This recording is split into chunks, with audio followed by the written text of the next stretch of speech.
dhimma jechuun hidhamtoota ka Jawaar Mohammadis la dippiloomaasii keessatti waan guddaadha. Jawaar Mohammadiitiif hidhamtoota biraallee san haasa'uu deemna. Suniin durattume haala jechuun gaafii Afrikaa keessa jijjiru waa takka lama irra haasa'uuf nuti. Spiikeriin kan keekkoon xiqqoo nu jejeeqa hagan dubbanne cuccufaa. Waa takka lama dubbachuu barbaanna.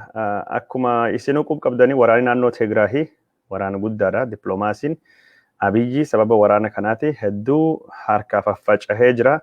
Amma immoo walitti bu'iinsa daangaa Itoophiyaatii fi Suudaan rakkoo biraa gaafa Afrikaaf uumuu akka danda'utti dubbatamaa jira. Waraanni naannoo Tigraahii Eertiraa fi Itoophiyaa jidduutti rakkoon dhalachaa akka inni jiru odeeffannoon mootummaa Itoophiyaa keessa bayaa jirtu mirkaneessaa jirti. Hariiroon Itoophiyaa fi Keenyaa gaarii hin jirtu. Itoophiyaa fi Suudaanii kibbaa gaarii hin jirtu. Itoophiyaa fi Somaaliyaa rakkootu jira.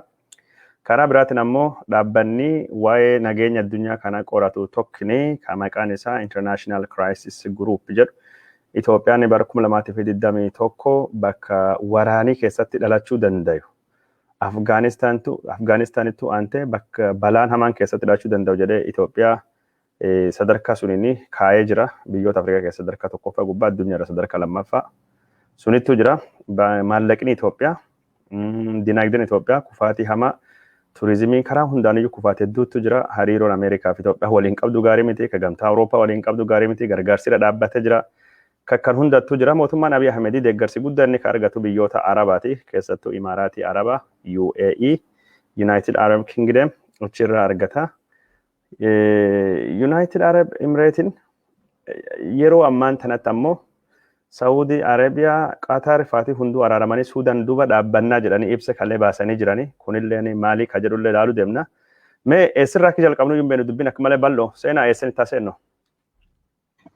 Hayyee dhugaadha Kadiiroo akkuma qabxii keettee jettee it's all gaanfi Afrikaa akka jiruun ibidda keessa boba'uuf deemaa jira. Mootummaan Ameerikaa akka amma aangootti dhufaa jiru kun biyya isaa keessatti ibidda boba'utti jira. Addunyaa guutuu irratti COVID walitti qabatee bakkuma jiru marattuu bakka rakkoon hin jiru. I think eessaan haa jalqabnu ka jettee fi addunyaan guutuu waan rakkoo guddaa keessa jirtu ganduma keenyaan haa jalqabnu natti fakkaata. Itoophiyaa keessa hariirummaan amma fakkeenyaaf kan mootummaan interim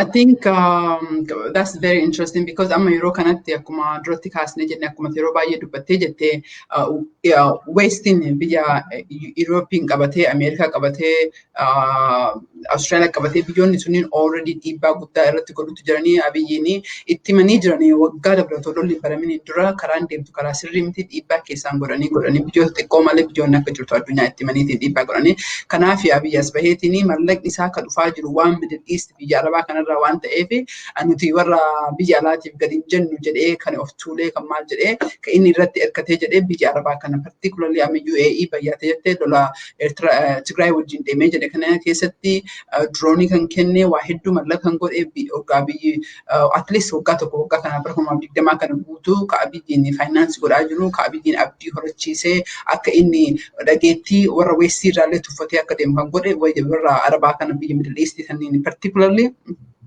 UAE kanneen sadii UAE Saudi coalition kunni warra biyya Yemanii dhahe walta'anii jechuun Qatariin qalaalatti baasaniitiin Qatariin amma ammoo akkuma dhageenyetti Qatariin karaa sirriirratti deemutti jiranii alatti walta'aneetiin Suudaan dhaabbanna jechuun I think the lifeline Abiyyi kan dhumaa because jaalanne jibbinee Itoophiyaan biyya kadhachuudha. Biyya kadhaadhaan jiraattee jettee ofirra haa dhaabbatan malee imbaasiin biyya alaa ambaasaadaroonni biyya jalaa kan gad deemee jedhu kan meeshaa alaa galchaniini kan zayita ittiin bitanii kunniin martuu doolaaraan ta'a. Doolaarri kun ammoo Itoophiyaan doolaara mataa isiitiin qabdu bakki isin irraa argattee jettu biyya alaa kanarraa argattee jettee warra biyya Yurooppii kun irraa kutee yoo jedhee Ameerikaan hoo akkana dhiibbaa itti godhee jedhee kan irratti ergatanii kan irratti abdii horatanii jedhan biyya Middle East biyya UAE tana jechuudha. UAE Saudi walitti qabatee jechuudha biyya Middle East tana walumaa galatti. Yoorri akkana gochuun Sudaan bira dhaabbachuun I think Sudaaniin akka malee abdii toreetiin marii amma kan bishaan Abbayyaa kanayyuu kan Sudaan irratti hin argaminii fi sababa biraa ka uumte Itoophiyaan Sudaan argamne Sudaan ammoo waamichi hin geenye gaafin hin gaafanne hin deebine jettee quboolitti qabaa jiranii hangame akka Sudaan Itoophiyaatti uffattee Abiyyi waa'ee akka godhabdee mul'istee jetti Sudaan bira dhaabbachuun ammoo biyya Ameerikaan akkuma jette kanaan si galee sababa araara warra Ijiptiin Israa'eliin wajjin godhan kana sababateetiin birrii hedduutu itti dhufaa jira. Amma addunyaan guutuun qara Itoophiyaa kan laalanii jedhan Itoophiyaan tasgabbeessituu gaanfa Afrikaa turte. Amma Itoophiyaa irraa buqqisanii Itoophiyaan most likely karaa hamaarra jirti. Karaa kanarraa deebiti kan jiru shakkiin guddaa waa irra jiruu fi biyya akka Masrii kanaa fi Sudaan kanneen even including Keenyaallee lallaalanii mallaqni guddaa nama baajata Ameerikaa keessa olaaltee jettee biyyoota tanniiniif kennamee jedhame. Yaa xiqqoon birroon xiqqoon warra buqqa'ee warra Tigreef kennamee jira. Kana jechuun ammoo Oromoodhaa waa walitti dhufuu miti. Ilaalcha Itoophiyaa ilaalcha biyya irraa qabanii fi rakkoo amma Sudaanii fi Itoophiyaa walitti jirutti kanatti mul'isee jira gara kiyya. Hayyada wantoota keenya jaalatamoo fi kabajamoo fagoodhii warreen hordofaa jirtanii kun yooyyaa miidiyaa marii seenaa jimjimoo hoggantuu ollaa wajjin godhuutu jiru waa'ee dippiloomaasiitii fi advokeesii Oromoo haala gaafa Afrikaa ka waliigalaa irra haasawaa jirra. Hariiroon mootummaan Abiy Ahmed addunyaa wajjin qabu yeroo ammaan tana gaarii miti waan jedhurra dubbachaa jirra. Biyyoonni Arabaa keessattuu Imaaraatiin Arabaa biyya Abiy Ahmed guddaa irratti hirkatu gaafa Abiy Ahmed aangootti dhufee doolaarii haga biiliyoonii 3 hanqina maallaqa biyya Itoophiyaa qabdu ka gargaaruu fi karoorfatte maallaqa hedduu baankii Itoophiyaatti galchite akkasumas waggaa 10 fi boba'aa Itoophiyaan barbaaddu liqiin doolaariin kaffalle liqiin akka bitattu ka goote Imaaraatii Arabaati itti aantee ammoo Saawudii Arabiyaadha. Biyyoonni kun lamaan ammaan tana Abiy Ahmedittu dudda gargaluu warra Suudaan wajjin dhaabbachuutti dubbatama. Kunin Abiy Ahmediitii fi qormaata guddaa akkinni tahee mul'isaa ka jedhu seenaa jimjimoo ka irraa haasawaa jirti. Karaa biraatiin ammoo Suudaanii fi Itoophiyaan dudda walittuu garagaluu qofa osoo hin taane dhimma daangaa lafa qonnaa badhaatu al-fashiqa jedhamtu yookaan ammoo akka Araba afaan Suudaanii al-fashagaa jedhamu irratti walitti bu'iinsatu jira. Haleellaa mootummaan Itoophiyaan irratti bane 2-7 kana mo'annee waraana Itoophiyaa hedduu boojinee jirra jedhee mootummaan Suudaan ibsaa baasee jira. Ibsi sunillee akkuma jirutu tahee amma ammoo odeeffannoon biraa kan nu dhagayaa jirru hogganaan basaasaa Suudaanii ka waliigala maqaan isaa Abbaas Kamal jedhama yookaan miidiyaaleen Arabaa gariin Abbaas Kamiil jetti namni kunin magaalaa Kaartuum magaalaa guddittii Suudaan dhufee hogganaa waraana Suudaan Abdul Fattah al-Burhaanitii fi akkasumas itti aanaa isaanii Mohammad Hamdan Dagaalotii fi itti gaafatama basaasaa Suudaan Jamaal Abdul Majiditii fi muummicha ministeeraa Suudaan Abdallah Hamduuk wajjin wal arguutu dubbatamee jira. Dhimmi isaa wal maratan daangaa Itoophiyaatii fi Suudaanii fi akkasumas hidha guddicha laga Abbayyaa tahuutu dubbatama. Kanaan dura hogganaan waraana waliigalaa ka Suudaanii ka Misrii Suudaan dhufuutu gabaafamee ture. Pirezidaantiin Misrii Abdul Fattah al-Siisilleen Suudaan dhufee Hamduukii fi al-Burhaanii wal arguutu dubbatamee jira. Eertiraa gubbaattu dhiibbaa guddaatu godhame. Isaayyaas Afeworqii garee dippiloomaatota olaanoo ministeera haajaa alaatiin hogganamu torbaan kana Suudaanittu ergee kabaja guyyaa 65ffaa ayyaana Suudaanii ka bilisummaa isii irratti argame. Eertiraan Suudaanii akka miidhuu hin barbaanne dubbatanii gumaacha isiin bilisummaa Eertiraatiif gootellee galateeffatanii jiranii karaa sunittu jira. Dhimma daangaa mee gabaabsineera dubbannaa garuu saniin duratti namni Itoophiyaa wanni inni beektu tokkin Abiy Ahmed fi mootummaan Itoophiyaa wanni hunduun walii galanii wanni hunduun dhimmi laga Abbayyaa yeroo ka'u Israa'elitti nu wajjin jira Moosaaditti nu wajjin jira jedhamee dubbatamaa ture. Amma Israa'el hariiroo cimaa biyya Suudaan wajjin qabdi Misrii wajjin qabdi. Akkuma dhiyoo dhageenye itti gaafatamaan basaasa Suudaanii basaasa Israa'el dhoksaanii achi ture Kaartuum ture. Itti gaafatamaan waraana hogganaan waraana Israa'elilleen Kaartuum ture. Hariiroo waraanaatii fi tasgabbii irratti Israa'elii fi Suudaan wajjin hojjechuuf jechuudha Itoophiyaan kaardiin ishiin ittiin fayyadamtu Arabaaf Israa'el maanii waliin dhooftee maalii jedhamsu waan jiru hin fakkaatu. Mee haala daangaa gubbaatti waan deemaa jiru daangaa Itoophiyaatii fi Suudaan irratti daqiiqaa takka lama dubbadde achiin dubattuu gara mata duree biraattu dhimma kanaan walitti dhufatu dabarra. Hayyee, I think xiqqoo tuqee jira akkuma duratti jedhee daangaan lola Suudaaniitii fi Itoophiyaa iddootti kaadha kan jedhu pirezidantii haarawaa kan Ameerikaa kan dhufuuf kan deemaa jiru tokkoffaarra kan jiru waa'ee dhimma sanii fakkaata because dhimmi suni dhimma East Africa guutuu walitti qabatee jedha. Akkuma amma kaastee si galee Egypt illee gara harka duubaatiin Sudaaniin keessa jirti. Egyptiin duuba kan jiru ammoo biyyoollee akka UAE fi Saudi biyyoonni Middle East jedhan kunniin include even Qatar illee akka araara walgahii torbee kana keessa itti olaaltee jennee biyyoonni Arabaa tunniin gamtoomee walii galanii Egyptiin bira dhaabatanii Egyptiin kara duubaatiin ammoo Sudaaniin bira dhaabbannaa jechuudha. Itoophiyaan akkuma ati jette abdiin jirraa qara biyyoota biyya Middle East kana akkuma duratti dubbadhee jedhee biyyoota Middle East kanarratti hirkatteetiin dhiibbaa warri Westii godhaa jiru dimokiraasii biyya Westii jiru kana Afrikatti fiduu Westii fiduu barbaadu kanneen saniif diddee jettee amma Middle East yoo bira hin jiraanne warri biyya Arabaatun bira yoo hin jiraanne lolli kun yoo daangaa kanarratti ka'ee jedhu Itoophiyaan opshinii biraan qabdu Amaarri kaatee jirti biyya tana wal dha'uun isii dirqama because gaafii tokko malee Suudaanii lafa fudhattee jirti lafa kana deeffachuuf ammoo maqaa ofii eeggachuuf Itoophiyaan waa gochuu jira ooluta last resortidha.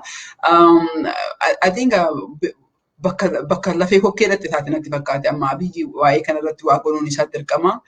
Kanaaf Ameerikaan immediately akka mootummaan haaraa dhufeetti dhimma kanaaf engagementii guddaa prioritize godhaniitti kan itti deemaa jiranii fi gara kaaniin ammoo abdiin Itoophiyaan tun even wannummaan suniyyuu otoo ta'u taatee nagahaan furame jedhee Itoophiyaan tun hangam tasgabboofteetiin akka durii sanii biyya East Afrikaa sanii dura deemti qara competition biyya Masriitii fi biyya Itoophiyaa ture waa'ee gaanfa Afrikaa kanarratti amma akkuma argaa jiru biyya Masriitii biyya Egypt Sudaan kanniintu waa'ee dhimma Afrikaa gaanfa Afrikaa nagahaa fi security Afrikaa irratti competition gara jalaa deemaa jiran natti fakkaata gara keenya.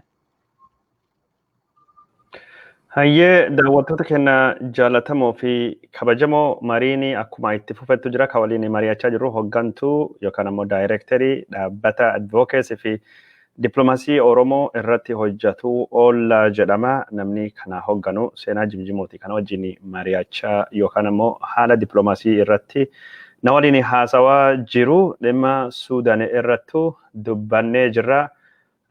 Suudaanii fi Itoophiyaan gala wal waraansattu deemuu danda'anii jedhamee dubbatamaa jira. Abiy Ahmed kajunta wayyaanee guyyaa takka lamattu mo'adhaa jedhee waraan labsu malee naqaba ganna dhiisa jedhee addunyaan kadhattee dadhabde har'a Suudaanii wajjin na araarsa jedhee nam hunda miila jigaa jira. Rakkoo Suudaanii araaraan fixannaa jedhee jira. Abiy Ahmed waraan Tigraay irrattu gaafa banuu junta mo'atee mo'achuu deemaa jedhamee injifannoo guddaa jedhamee lola obboleeyyanii lola aangoo fi godhamu warri faarsaa turan har'a onneen Abiyyi sun daanganii Itoophiyaa lafa bal'inni isaa square kiiloomeetirii 5,700 alfashagaa jedhamu mootummaan Suudaanii qabadhee jira. Laftee kunin kiiloomeetirii 168 dheeraatti bal'ina bakki gadi taga kiiloomeetirii 40 qabdii jedhamee dubbatamutti deebiin isaa dhaabamee Abiy Ahmed hantuuta bishaan bu'ee tahee naftanyoonni muddanii lafa nu deebisi Suudaan irratti waraana bani jechaa jiranii Abiy waraana banuullee hin danda'u humna hin qabu har'a jechuun sababa waraan Tigraayitii fi biyyi ollaa xiqqoon dadhabdulleen nu malfachuu yookaan ammoo nu malachuu deemti jedhee hogganaanii paartii dimokiraasawaa Itoophiyaa keessa tokko kan ta'u obbo Lidatu Ayyaaloo dhiyoo kana miidiyaa irratti dubbate jira. Nulleen Abiy Ahmed waraana kaaba gaafa Tigraay irratti bane ajajni kaaba rookeetti inni qabu xayyaaran dhoofne birbideessin akkas goone fixne ejjeesne akkas goone gaafinne jedhu Abiy Ahmed ufin miidhaa jira. Miila keessa ufuru kutee gaafa diinii dhuf baqachuu hin danda'u jennee dubbachaa turre. Har'a Suudaaniin wal loluu dadhabee waraanni naannoo kaabattuu geggeeffame namni waan dhumatee fi yoo isin dhagayaa jirtan taana 20,000 oli waraana kale leenjifne Berri Shalaqootti, Huursootti, Xoollaayitti milishoonni Amaaraallee kaaddaa jechuun leenjisaa jirraa jedhanii muddamaa jiranii miidhaa waraanaa kanattu jira. Abiy Ahmed har'a jechuun biyya isaa ittisuu akka hin dandeenye kan dubbatamaa jiru. Mee waa takka lama waamma dippiloomaasii irra turre haa dubbannuuti hariiroon Itoophiyaa fi Keenya waliin qabdu gaarii miti jedhamee dubbatamaa jira. Inumaayyuu Abiy Ahmediitii fi pirezidaantiin Keenya Uhuruun walgahii dhiyoo kana godhame ka Igaadii irratti Jibuutii keessatti afaan walitti dabruullee ni dubbatamee jira. Ammaan tun jechuun miidiyaaleen Keenya bal'inaan haasoftee jirti. Karaa biraatiin ammoo Suudaaniin kibbaa Misri wajjin dhaabbachuun dhagahamee jira. Suudaanii kaabatii fi Misri wajjin dhaabbadha. Sababni mootummaan Abiy Ahmed yeroo ammaan tana riphee loltoota saba Nuweerii kan Riek Machar hogganu leenjisaa jiranii aangoo gubbaatti kan jiru Suudaanii kibbaa Denka warra Salva Kiir Mayardet gosa sunittu jira kan Ugaandattu gargaara. Ugaandanis ejjannoo mootummaa Itoophiyaa kan durii deeggartu dhiistee jirti jedhamee dubbatamaa jira. Abiy Ahmed hariiroo kan inni hariiroo gaarii wajjin qabu Isaayyaas Afeworqiiti. Isaayyaas Afeworqi lafa qabate keessa bahuuttuu hin jiru warri Tigraay nurraa bahii jedhanii amma wal dhabaa jiranii. Isaayyaas eessattuu baya maallaqattu jira kasii kaffalama jedhee Abiyyi gaffide maallaqa sun fudhachuu fedha lafa deeffachuu fedhuutu jira.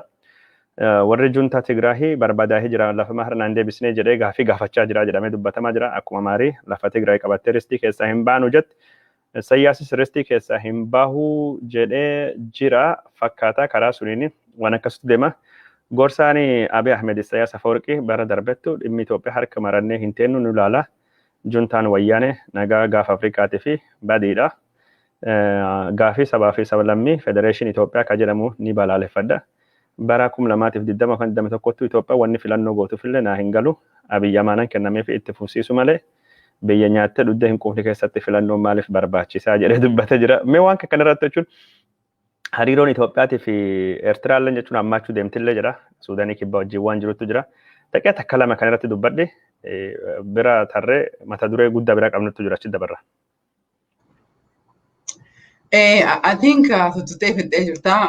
Mootummaan kuni ka Abiyyiin karaa kanarra godhee jire inni jalqabumarraayyuu aangoo dhuunfatuu fi carraa kennamee fi biyya ceessi jedhe san dhiiseetiin aangoo kan akkamitti irra tureetiin warroota naafoo dhaabbatan kan dhaabbatuu danda'anii kan humna qaban kan dhageettii qaban kan akka Jawaar fa'aa kan ofirraa afafoo adeemsee jedhee fi adeemsa mootummaan Eertiraa amaneetiin jechuudha. Dikteetara Eertiraa kan waggaa 30 biyya irra ture kan uummanni isaa baqaan du'e biyya san keessa manni barumsaa hedduu kan hin jirre waggaa 30 keessatti kan jijjiiramu mul'isini kanatti ergatee jedhee kaawwan ammoo tuttee jirta biyya akka Ugaandaa kan yeroo duri Abiyyiin fana dhaabbatan biyyoolee hedduun amma biyyirraa duuba deebi'aa jiranii yoo laaltee jettee gaafa waggaa bara 2020 keessatti yeroo loliinsi biyya bishaan Abbayyaa irratti Ijiptii fi Itoophiyaa walitti kaatee jettee addunyaan karaa guddaa even koongirasiin biyyoonni guddaa hedduun iyyuu Abiyyi bira dhaabbannaa Itoophiyaan mirga qabdi kan jedhanii amma otoo lolli akkasii ka'ee jedhee namni baay'een Abiyyi bira dhaabbannaa Itoophiyaa bira dhaabbanna kan jedhu ofirraa shaayii godhaa jiranii.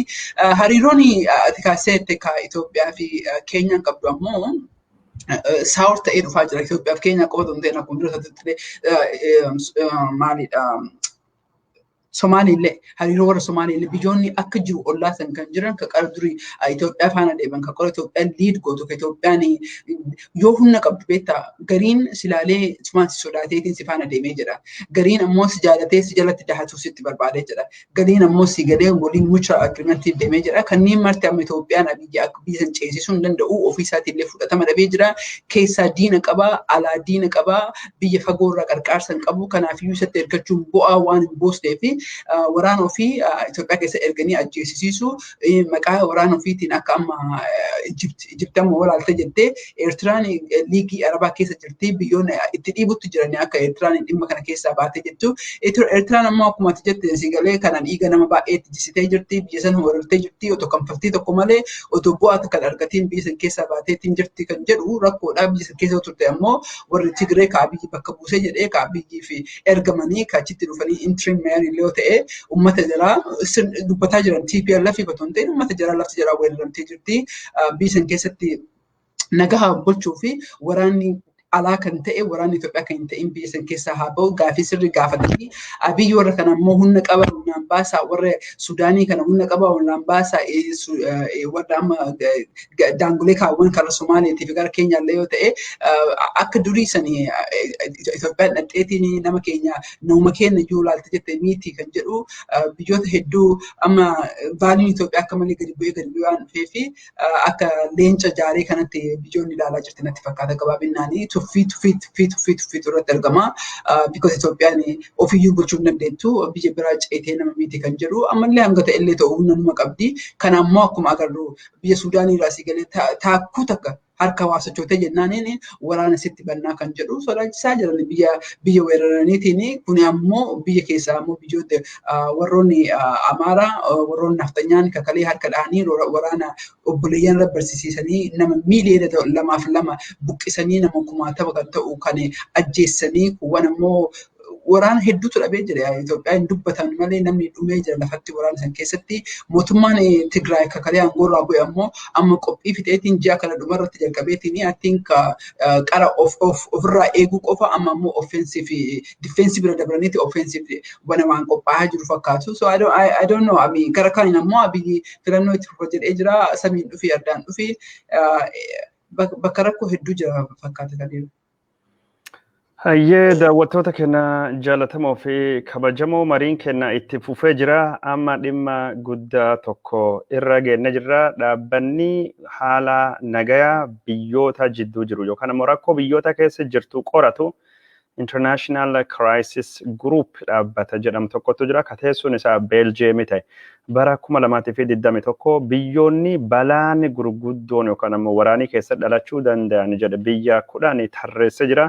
Biyyoota 10 keessa Itoophiyaan sadarkaa lammaffaa gubbaattu jirti.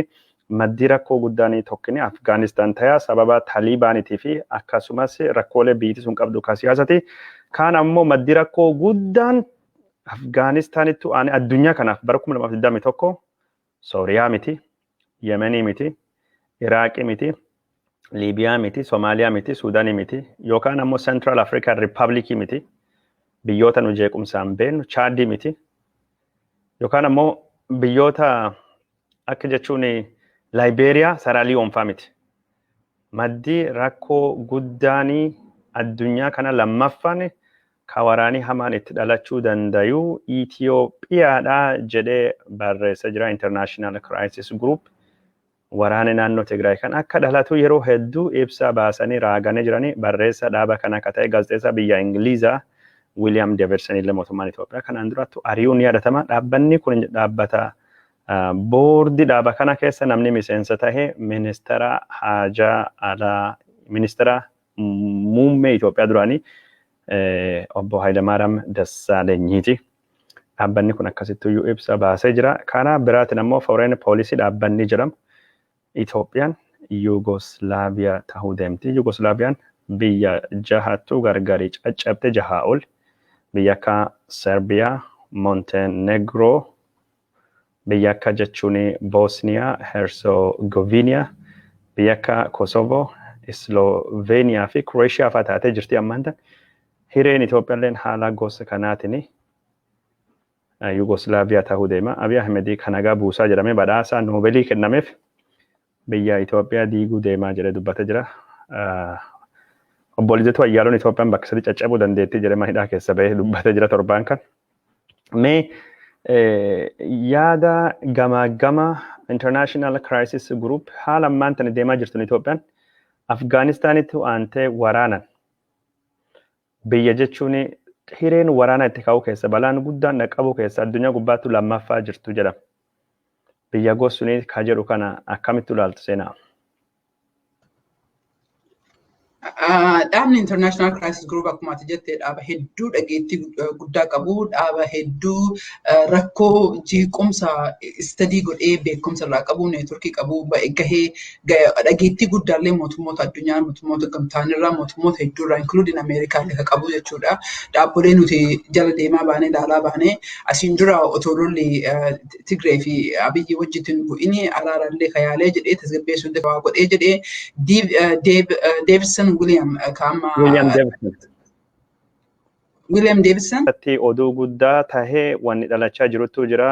Deeggartoonni Pireezidaant Doonaald Tiraamp ka Doonaald Tiraamp qajeelchee gorsee jedhamanii paarlaamaa Ameerikaa US Capitol to'atanii yeroo ammaan tana jechuun akkasii inni gabaasaa jirutti warri meeshaalee waraanaa hidhatee balbala Seneetii Ameerikaallee cufanii jiranii jedhamee dubbatame jira. Magaalaa guddittii Ameerikaa Washington DC keessatti labsiin yeroo muddamsaa labsame jira. Waraanii naannootii fi waraanii federaalii seeraa hojii irraa oolchuu fi lafa tasgabbeessuu fi humna guutuun akka inni socho'u kan dubbatamaa jiru. Magaalaa Washington DC keessattuu bombiilanii deeggartoota Tiraamptiin dhoohuu hin oolle sodaan jedhamulleen akka jiru CNN ka gabaasee jiru haalli ammaan tana senetii Ameerikaa gubbaatti godhame kunii fi haalli koongireesii gubbaatti godhamu kunin yaalii fonqolcha mootummaa aadaa dimokiraasii Ameerikaa keessatti waan hin baratamin Tiraamp waan gosa kana dhiisee nagaa buusuu qaba jechuudhani miseensonni koongireesii ka paartii demokiraatii dubbatanii jiran jechuudhani CNN gabaasee jira yeroo ammaan tana Washington DC keessattuu jechuun labsiin yeroo muddamsaatii fi akkasumas halkanii fi guyyaa sochiin namaa kerfiyuun labsamee sochiin namaa daangeffamee jira. Washington DC'n afaan waraanaa irra jirti jechuudhaan dubbatamee jira. Hiriirii magaala Washington DC'tti godhame kana ka godhe deeggartoota Tiraampiiti bakka biraarraa dhufanii godhame. Magaalli kun magaala akka malee dimokiraatiin dhuunfattu keessattuu warri gurraacha Kamala Harris pirezidaantiin itti aantuun Joe Biden gurraattiidha. Innis Bidenis gurraacha bira deeggarsa guddaa qaba. Deeggartoota Tiraampiitii fi falmitoonni isaa walitti bu'anii balaan guddaan dhalachuu danda'a sodaan jedhuleen akka inni jiru ammaan tan jechuun addunyaan Ameerikaa hordofaa jirti. Haalli filannoo Ameerikaa haala filannoo gosa biyyoota guddachaa jiranii ta'uutu jira. Kun guddoo yaaddessaa jedhamee dubbatama jira. Dhimma kana itti gaafatamaan Tiraamp nagaan akka inni bu'u daddafee godhuu qaba. Yaamichisa ka Tiwiiteriitii fi Feesbuukii fi miidiyaalee hawaasummaatiin godhu ka biyya diigaa jiru kana ka filannoo nama filatame gaafii keessa galchuu hadhaabu wanni jedhame ammaan tana yaadi siyaasaa kennamaa jira. Odoo seenaa wajjin dubbachaa jiru. Major breaking news oduu ammaan tan dhufte guddoo waan taateef jidduun isiniin gaa'uu deema. Maaliif dhimma kanallee gaffite muudama yookaan ammoo guyyaa simannaa pirezidaantii Ameerikaa haarawaa Joe Biden ammajjii 20 bara 2021 sagantaa guddaa Washington DC'tti qopheessuu deemanii haala gosa kanaatiin sagantaan kun qophaa'uun rakkisa ta'uu ni mala. Garuu seenaan kanallee akkuma beektuu fi mee waan Tiraamp kan irrallee hin dubbatin hin dubbanna. Maali sagantaan keessan kasa yaaddan kunin? Yes, quba qabna wanni kun garaa keenya keessa dhuma jira jalqaba sagantama kana yoo baasnu iyyuu nama hammantu dhufee jedha koronaa walitti qabatee koovidii kanaaf namni baay'ee manatti waan hafuu fi hangamtu bahaa lammata irratti ammoo jeequmsi sababaa ta'eetiin bakka hedduu cufuun ni oolan kan jedhu kun sodaa garaa keessa nu jira.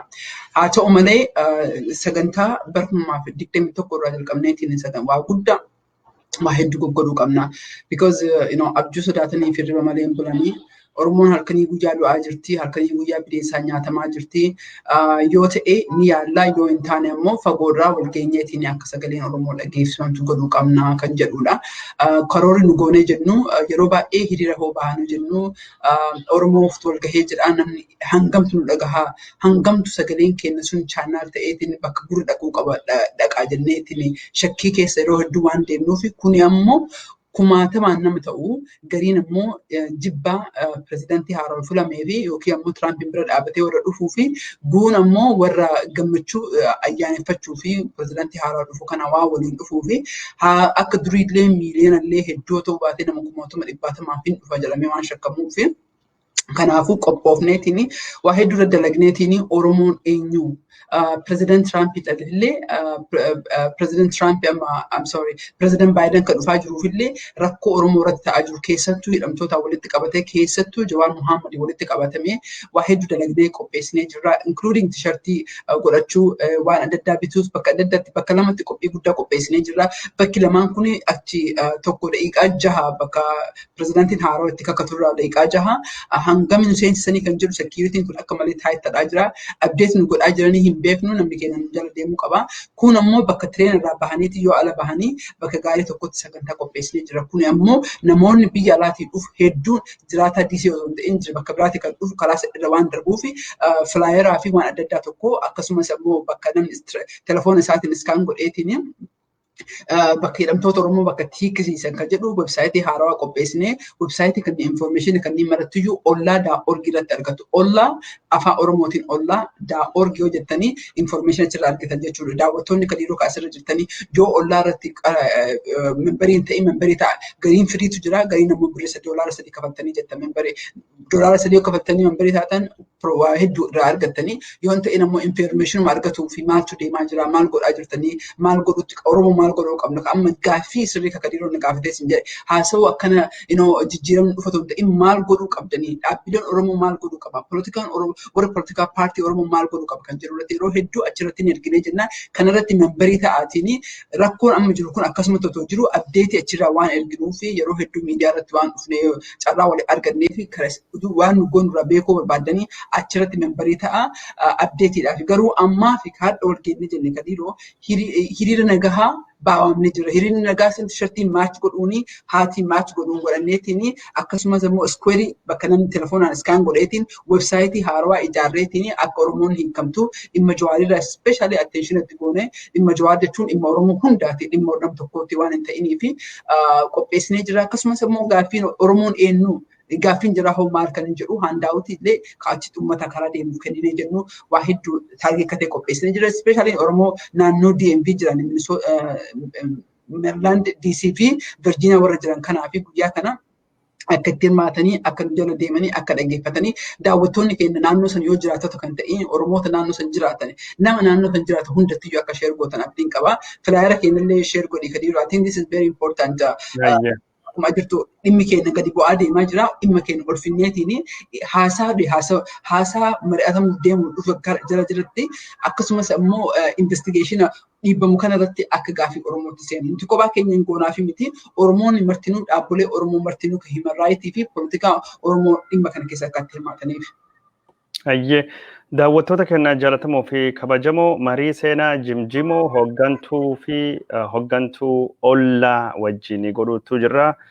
Marii kan keessatti jechuun guyyaa ammajjii 2021 muudama pirezidaantii Ameerikaa haarawaa tahee dhiyoo kana filame Joe Bideniitii fi Kamala Harris irratti jechuun mormii qopheessuu deemanii mormii kanaanii Oromoon eenyu ka jedhu uummata guyyaa sunii fi kabaja suniif achitti bahee fi ibsii ni kennama dhimma hidhamtoota siyaasaa Oromoo hubannoo uumuu fi wayaan jechuun maqaa Jawaar Mohammadii faadhaan hojjetame tisheertiin akka jiru akka inni qoodamu ajandaan Oromoo deeggartoota paartii Dimokiraataa ka hoogganaa warra pirezidaantii Ameerikaa ta'u biratti akka inni fudhatamu jechuun public diplomacy guyyaa sanii guddaa hojjechuu akka barbaadanii ka dubbatamaa jiru odoo seenaa jimjima wajjin dubbachaa jirru deeggartoonni pirezidaant Donald Trump Kongireesii Ameerikaa weeraranii jiranii Kongireesiin Ameerikaa hadha mo'annaa yookaan immoo injifannoo sila Biden argate ka pirezidaantii ibsa goosisuutu jiru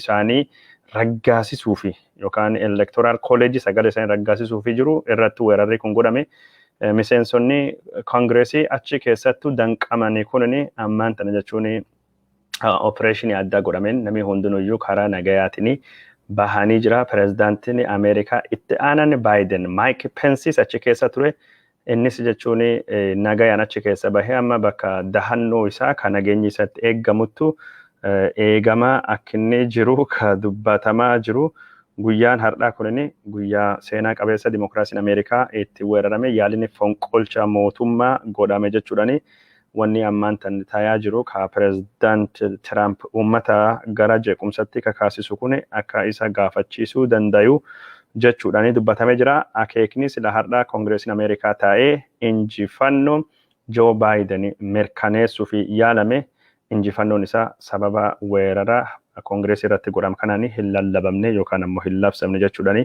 miidiyaan Ameerikaa gabaasee jira daqiiqaa 45 durattu pirezidaantiin Ameerikaa itti aanan isaanii Mike Pence nagayaanii bakka san keessa miliqfame bakka dahannaa isaa fi qophaa'ee keessa akka inni jiru kadhagame haga ammaa ka rakkoo kana uumuun yookaan ammoo uummata miira keessa galchuudhaan himatamu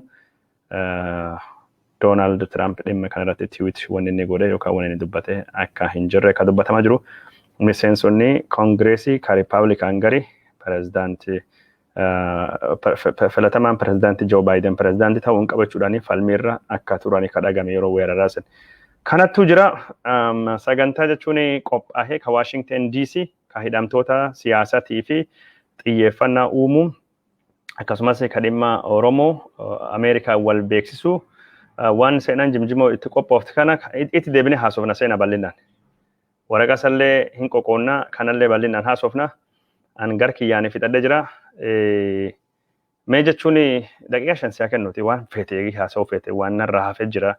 yookaan waan daawwattoonni kan kennaa beekuu qabanitti jiranii hojjette carraa siyaa kennuuti itti fufi. Hayyee daqiiqaan shan eebbanatti fakkaate Kadiiroo naa eebbisteetti galatoomne jedhee. Ilaa dhaggeeffattoota Kadiiroo dhaggeeffattoota anallee dhaggeeffataa jirtan wanti beekuu qabnu it's very very important gaafii sirrii na gaafatteetti Kadiiroo baay'een gammadee jedha. At the end of the day maal godhuu qabdanii warri as na daawwataa jirtan warra mana dhagahaa jirtanii torbaan dabre ji'a dabre kana keessatti maal gootan? Communitiin keessan maal godhe? Dhaabni keessan kan isin deeggartan kan isin waliin deemaa jirtan dhaaba politikaa ta'ee manni amantaa keessan maal godhe? Xalayaa kan barreessee jedhe. Xalayaa kan barreessuu yaada qaba. Amma akka agaraa jirrutti Saawudii keessatti ijoolleen teenya waan ta'aa jirtu quba qabdan. Namni keenya biyya alaa kana keessatti amantaa musliimaa yookiin amantaa kiristaanaatiin lakkoofsi jaraa hedduu guddaadha. Maaliif irraa dubbachuu dhabne waan kanarratti? Biyya Jarman kana keessatti Oromoo 6,000 olittu dipoort ta'uuf deema jedhanii kalee walgahii irratti nan dhagahee jedhe. Akkasumas biyya Ameerikaa kana keessatti ijoollee dipoort godhuuf deemaa jiru. Kanneen hundaaf iyyuu sagalee isin barbaachisaa sagaleen isin ammoo sagalee ta'uu qabdani. Biyya Itoophiyaa akkanatti nama fixaa jirtu kana keessatti Oromoon dipoort ta'uu hin qabdu. Biyya Saawudii keessatti silaa namni Oromoo hangana otoo jiru dubbachuu fi qabna because mootummaan jaraa hin jiru. Ijoollee maneedhaa keessa jiran kunneen harki guddaan ijoollee Oromooti. Wanti nu goonu dhageenyatuma afaan xuun'eetumaan gaddinee bira dabroo otoo hin ta'in yoo mana masgiidaa keessatti jiraattan yookiin charchii keessa mambarii yoo taatan yookiin ammoo dhaaba politikaa keessa mambarii yoo taatanii dhaabni keessan maal godhe ijoollee argaa jirtan ta'ee amantaa namni xalaa tokko barreessee jira mee ijoollee tana taakkanatti biyyatti dipoort ta'uuf deemaa jirtu kun Jarmanii keessatti gurra kiyyaan dhagahee jedhe walgahii kalee irratti irra deebi'ee jedha ijoollee akkanatti biyyatti galchuuf deemaa jiran kanniini koomunitiin Oromoo kan Jarman jiru maal godhee jira xalaa jaraa barreessee jira hiriira jaraaf bahee jira waa godhee jira because ijoolleetu biyyatti galte kanaafuu dhaabbilee dhaab ijaaruun barbaachisaa kan ta'eef kanaaf nuti mallaqa kalee fuune sanii wanna hedduu irratti baasneetiin kan ittiin aaraa jiru kan ittiin deemaa jiru kan ittiin dalagaa jiru kan sagalee ittiin godhaa jirru mallaqa galee fuune sanirraa jechuudha kan isinitti kana nullee wannoonni akkanaa kun bara baraan Oromoo irratti waan ta'aa jiruuf baqatuun du'uun gubatuu rarraafamuun bineensaan nyaatamuun galma Oromoo ta'ee jira maqaa Oromootti Oromoo yoo dhageenyu du'aaf bineensaa gadadoodha bakka mararratti kan jiruu fi kanarratti waan isin dhaamee jedhu dhaggeeffattoota kana laayikii magoonee sheer goonee bira dabaroo otoo hin ta'in Saadii keessa yoo jiraattan yookiin biyyoota adda addaa keessa yoo jiraatanii wal gurmaa haatanii yoo gurmaa'ullee baatan jechuudha. Yoo gurmaaftanii ooradii masgiida keessa jiraattan yookiin charchii keessa jiraatanii akka charchiin keessa warroota kana fa'aa barreessu godha. Akka charchiin keessa wal ta'eetiin sagalee uummata warra Saawudii keessatti rakkataa jiru kanaa fi akka sagalee ta'u waamicha godhaa fi waa godhaa qarqaaraa jedha. Ijoollee warra Jarman keessatti ari'amuuf deemaa jirtu kanneenii fi waa godhaa jedha. Ollaan ka godhaa jiru ka amma Januwaarii 20tti godhaa jiru gochoota nu gootu godhuuf deemnu kana keessa especially ji'a jahan as dhufu kana keessatti murtiin hedduun jira bardeen gaddaa barana jennee obviously amma aktisarii jira ammallee taruu ni mala garuu sagalee dhageessisuun gaafa balaan bu'e qofaa miti gaafa balaan bu'ee as bahee jira is already darbe waraqaan tokko koongiresii irraa yoo as bahee jire we always support it because why is already too late otoo as hin bahini otoo ijoolleen tun deport otoo hin ta'in otoo bineensi hin nyaatin otoo mana Saawudii keessatti otoo hin dhumin ijoolleen kun har'a dubbachuu fi qabna warroonni amantaarra jirtan warroonni dhaabbilee adda addaarra jirtanii walgahii nu qopheessaa jiru kanarratti koota guyyaa Rabbi jedhee jeequmsi kun itti fufaate abdeetii isinii kennina itti hirmaadha yaada biraa yoo qabaattan ammoo maaloo nu gaha nu isin wajjin hirmaannee isin wajjin goonee jenna Oromoof godhaa jirra this there is no competition t-shirtii adiidha Ispeetarii qopheessinee jira. Ispeetariin SQ Square qaba. Akka namni riisarchii waan eenyu akka taane akka nu beeku qophii goonee jira. Yoo saniin qabaatiin ammoo wayaa madiima godhataniiti dhuftanii wanna kanarratti akka hirmaattanii Oromoota naannoo DMV jiran hundatti itti nu himaa jedha. Mana amantaa Oromoo charchii torbatu jira. Masgiin ni jira. Akkasitti warroonni kun koottaa itti hirmaadha. Even sarkilii san keessatti yoo seenuun oogganii jedhan security reasoniidhaa fi handaa'otii waan goonee jiruuf permitii hagammaa nuuf hin kennine because back and forth deemaa jiranii ilaalaa jiran haala biyya jiru maaltu hayyamamaa because teebilii irra gaafannee jiru waa hedduu gaafannee waan jiruuf permitiin kenna hangammaa in a processii keessa jira garuu they are keeping us updated. Anyway, gabaabinatti carraa daqiiqaa shanan naa kenne kana keessatti daqiiqaa 3 fixee daqiiqaa 2 naan qaba. Kan hin jedhu waamichi kiyya kasini jedhu yaa Oromoo kiyya. Gaafa wanni tokko ta'een booda wal qeequu miti. Gaafa wanni tokko dabreen booda hiriira bahuu miti. Gaafa wanni tokko ta'een booda walitti deebinee marii miti. Walgahii yoo isin yaamnu walgahiin yoo jiraate itti hirmaadha. Walgahii kanarratti yommuu yoo affeerra isin qaqqabuu baate because namoonni gariin qaqqabdanii natti himtanii jirtanii walgahii dabre kanarratti affeerraa nu geenne jettanii nuti koominiitoota nama kumaa oli warra mallaqa kenne koominiitoota maraafiyyuu affeerraa yeroo tokko ton ta'e yeroo 3-4 irra deebi'ee ergameefii jira. Kabeekaan rafe ammoo kaasuu hin dandeenyu. Warri dhagahaa jirtan warri fedhii qabdan dargaggoonni teenna shamarran teenna aayyoleen teenna naannoo kana keessa kan jirtanii yoo ijoollee alaa dhuftu qarqaaruu barbaadan yoo achuma keessatti immoo ijoollee miteessan hirmaachisuu barbaadanii nama waliin deemuu qabna marti bulchaa ta'uu hin danda'u marti liideriin ta'uu danda'u nuti warra nu liid nu godhu faana hin deemna nullee sagantaa kanarratti akka itti hirmaattan yeroo dhibba deebi'ee isin gaafadhee jedha walitti himaa waliif ergaa sagantaa Januwaarii 20 kana keessatti hirmaadhaa abdeetii karam deemaa jirraaf kana jiru ammoo ollaa Oromoo kan jiru feesbuukii irratti yookiin ollaa daacol kan jedhu irratti nu faana deemaa nu hordofaa isiniin jedha carraa kanaaf hedduu galatoom jedha kadeema. Hedduu si galateeffadha. Ulfaadhu yeroo birallee dhufne akka haasofnu abdadha daawwattoota keenya jaallatamoo fi kabajamoo haala koongireesii Ameerikaa yeroo ammaa kanaan deeggartoota Donald Trumpitiin weeraramuu isin biraan geenne turre kun jechuun haleellaa dimokiraasii Ameerikaa irratti godhamu wanni akkasii salphinni gosa kanaa dimokiraasii Ameerikaa qunnamee hin beeku Donald Trump itti gaafatamaa tahuu qaba jechuudhaan miidiyaaleen Ameerikaa dubbachaa jiran. Warra hiriira bahe kana onnachiisee gara balaa kanatti oofee ka jedhamu pirezidaantiin Ameerikaa Donald Trump karaa Tiwiiteriitiin dhaamsa dabarsee jira. Poolisii fi warra seeraa hojii irra oolchuu Capitol deeggara jechuudhaan warri kunini gama biyya keenya warra jiranii warra nu deeggaranii namu nagaya bakka jirtanittu nagaa tayaa jedhee sa'aatii tokkoon durattu yeroo weerarri kun jalqabu dubbata jira. Achiin dubattuu gad deebi'ee namni Capitol Hill dura jirtanii cuftinuu keessanii akka nagaya uumtan isin gaafadha. Jeequmsi waan tokko hin barbaachisu yaadadha paartiin keenyanii paartii seeraatii fi tasgabbiitii olaantummaa seeraa kabachiisuun dubaraa fi dhiirallee irraa eegama jechuudhaani galatooma jeequmsa irraa fagaadha. Lammiin biyya keenya bakka jirrutti nagaa haa kabajnu tasgabbii haa kabajnu jechuudhaani warri amma koongireesii Ameerikaa duratti wal dura dhaabbatan kunini akka tasgabbaawanii karaa Tiwiiteriitiin dhaamsa yeroo lama dabarsee jira.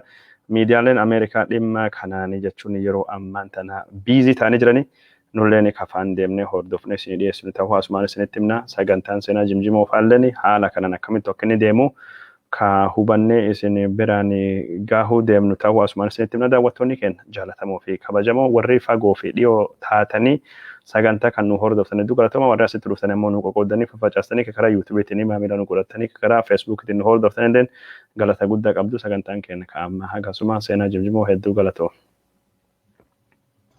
Galatoom kadeera. Ayya nagaan oola nagaan nu bula.